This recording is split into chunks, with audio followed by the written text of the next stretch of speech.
Okay, so have you ever looked at the people supposedly running the country and just thought to yourself, really? Them? I mean, on one hand, you see politicians acting like, well, clowns on social media.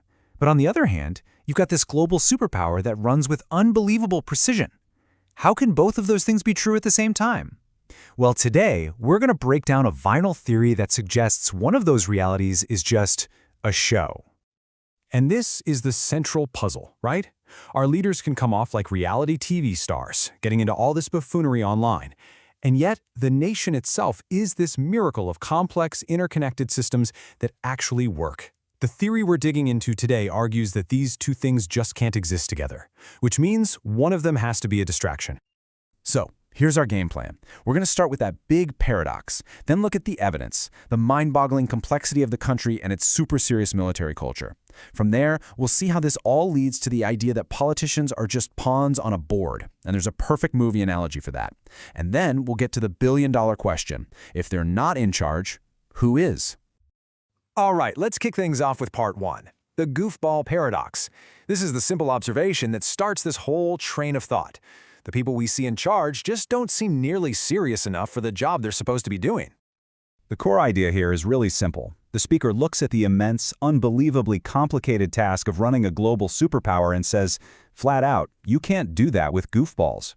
He's basically saying there's a huge mismatch between the public personalities of our leaders and the sheer competence that's actually required to do the job.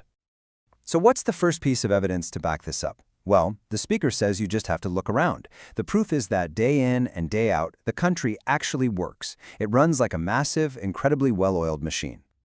I mean, really think about it for a second.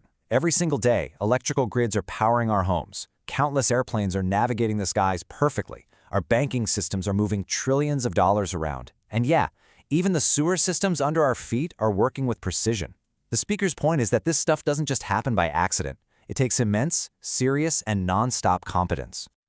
And to put a number on it, he uses New York City as an example.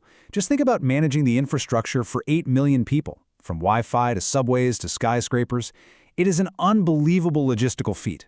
And his point is pretty simple, right? A system this complex can't possibly be run by someone who's just playing around and goofing off. All right, the second big piece of evidence brings in this massive contrast, the military mindset. Here, the speaker draws a really sharp line between the culture we see in politics and the culture of the armed forces.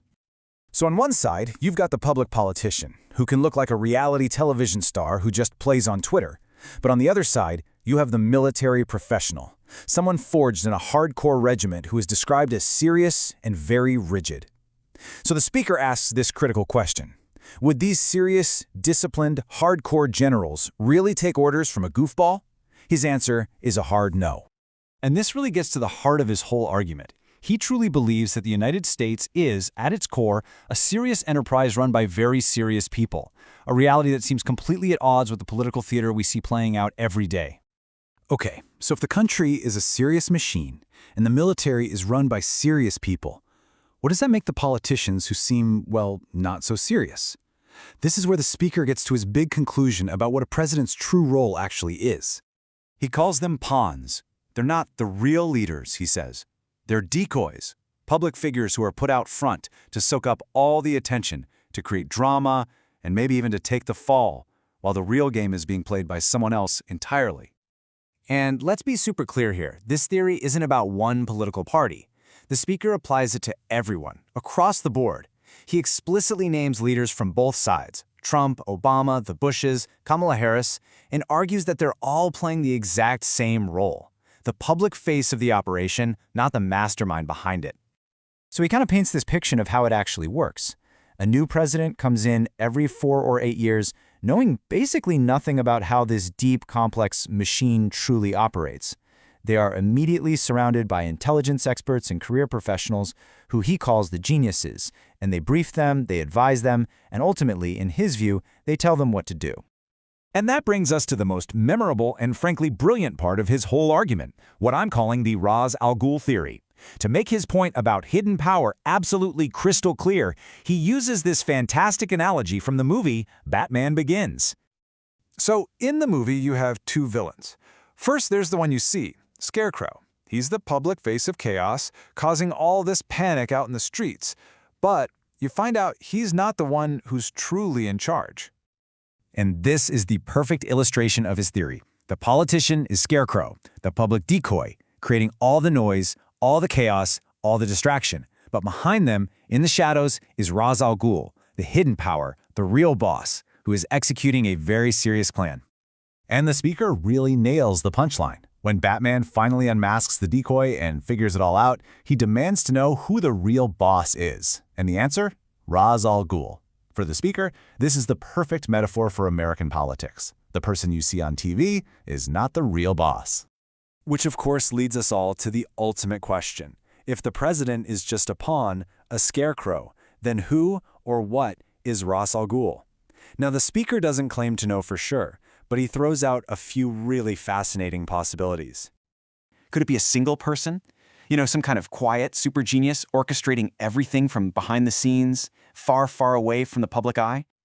Or maybe it's not even human. He wonders, could it be a powerful computer, some kind of advanced AI running these incredibly complex models to keep the whole country operating with such precision? And then he throws out his most imaginative idea. Could the real power be something else entirely, something spiritual, or as he puts it, maybe even someone off-world? But you know what? In the end, it doesn't really matter who Ra's al Ghul is. The absolute crucial point of this whole theory is this. Whether it's a genius, a computer, or something from another dimension, the person you see on your screen is not the one who is truly in charge. And that leaves us with one last, really provocative thought. The speaker is arguing that the political theater we watch every day is just that, a show designed to distract us. If he's right, then his theory forces us to ask a totally different kind of question. If the stage is just a distraction, where should we actually be looking?